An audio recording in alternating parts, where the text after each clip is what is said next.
I would think now there is no doubt that Manchester United are indeed back. I spoke with the former chairman Martin Edwards at the end, and I said to him straight, you're coming up in the rails for everything. Is this really on? Are you in for more prizes? And Martin was like, yeah, it looks that way. Yeah, I mean, you've got this strange season where you've got two sides that you never anticipated having the decline that they've got in Liverpool and Chelsea, that are affording Man United and other sides an easier run at it. You've seen these dawns before. You've seen Mourinho win a League Cup, and you've seen him win Europa League, and then all of a sudden it's come apart again. What you've got now is a culture inside the football club. They've got rid of Ronaldo, which I think was a very important thing to do. I think it changed the temperature and tone inside the building. I think Ed Woodward leaving too has probably changed the dynamics as well. Ten Hag, the language that he uses is very blunt, very concise and very precise, and he seems to have them focused in the right direction.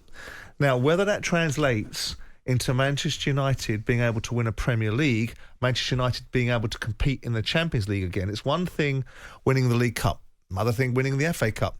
It's even a further thing by saying you win Europa League. But when you're talking about Man United being back, you are talking about Manchester United winning the Premier League. Now, ask yourself, are they close to Manchester City? Are they close to Arsenal? Possibly they may well be, but I still think there's a journey they've got to go on. But what they've done is they've started in the right fashion. And I think it's encouraging. I think it's good for the Premier League too. Do you know when a lot of people are raving about Manchester United, and the Man United fans are going to say, "Oh, that's typical Keown, coming on here." But let's look at the League Cup. Let's look who they've beaten. So they beat Burnley at home. They've beaten Charlton at home. They've beaten Forest team, who were kind of like way bottom at the bottom of the table. Really, not the best of teams. And now they're champions. They've won the Carling Cup. So, Jim, people are now talking about quadruples and all sorts of things. Let's have a look at this in 6 weeks' time. If they keep winning like they are, no doubt they can really push for the title. And we can see we've got a difficult game against Manchester, against West Ham. Yeah, but what a story they've become, though, Martin. You cannot deny that. Manchester United have become a major story of significance. After the first two games of the season, yes. They've won the first trophy of the season. Yes. One in the bank. No one saw it coming, not even you. No, I think those games are winnable, aren't they? Against Burnley, against Charlton, against Forest. And then everything went exceptionally well for them yesterday. But I think Manchester United are looking at this, Martin. Every game is now winnable. Yes, of course, because they've turned things around. They have a manager who knows what he wants. He's sending good messages to the players. The culture is changing. Rashford is irresistible now, right now, the form he's in. And they're a team, and they looked really together. The team spirit, there's leaders forming. You can see the character in the side, but it's only one trophy. It's only the League Cup, Jim. Yeah. So let's keep it in context. I mean, let's be clear. Despite the constant carping of United fans, and I've no doubt they were singing Glazers out yesterday. They were. They have spent an inordinate amount of money. The story of the season, undoubtedly, is Arsenal.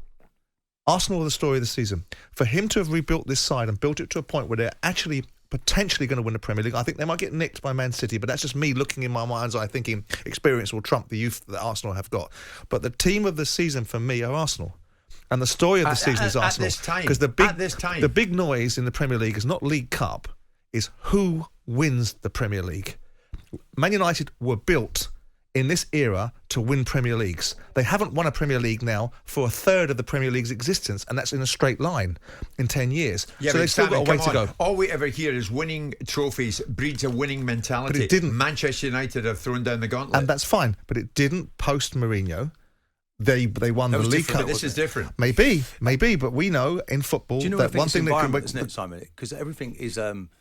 it just seems like everybody's really in tandem at the football club. It seems like the manager's got a really good relationship with the players. It seems like a guy actually wouldn't mind working with. He's giving the players that... I don't say it's a Klopp situation, but he's certainly... I mean, the way he embraced the players afterwards, the relationship with them, there's a real closeness, togetherness.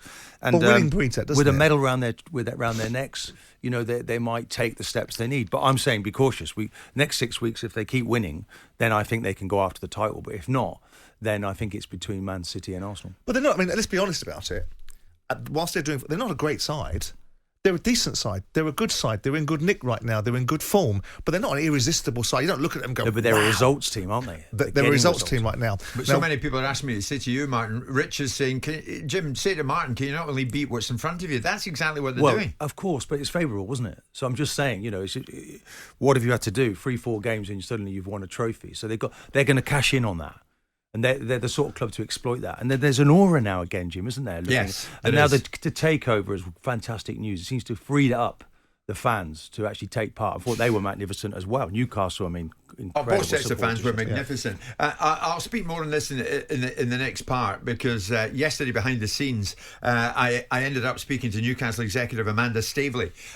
Very interesting words from her as to the optimism around Newcastle United at this time, even though they ended up losing yesterday. And you're right, Martin. Yesterday there were a few renditions of "We Want Glazers Out." You'll probably see it was largely covered that Avram Glazer was there. I actually had a couple of words with him afterwards. What did he think of the game?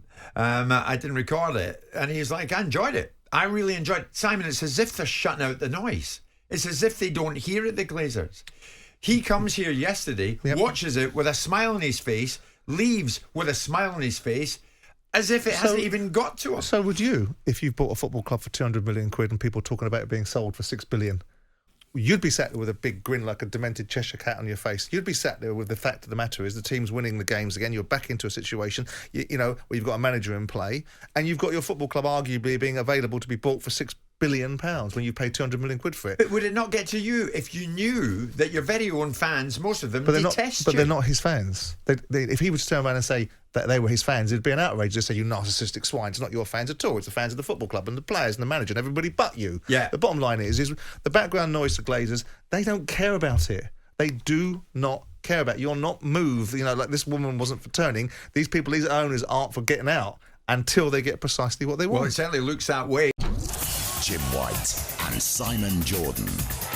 Monday to Friday mornings from 10 on AM, on DAB, via the talkSPORT app and on your smart speaker. talkSPORT.